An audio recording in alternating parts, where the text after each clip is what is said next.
This equine periodontal probe is unique from other equine periodontal probes on the market in that it has modified Williams markings.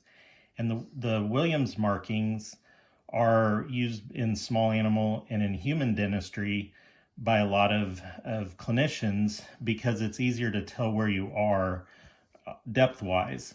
In this instrument, there are marks at 1, 2, and 3 millimeters, and then at 5, 7, 10, 15, 20, 25, and 30.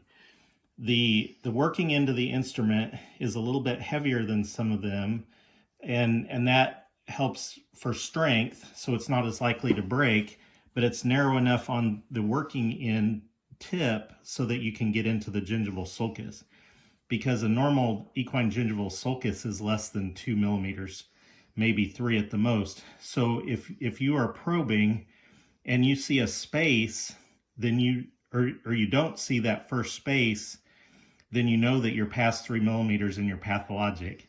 And so it just makes it easier to know where you are on the probe versus having alternating bands that you have to count all the bands to know where you are. This is just a little bit more of an intuitive instrument.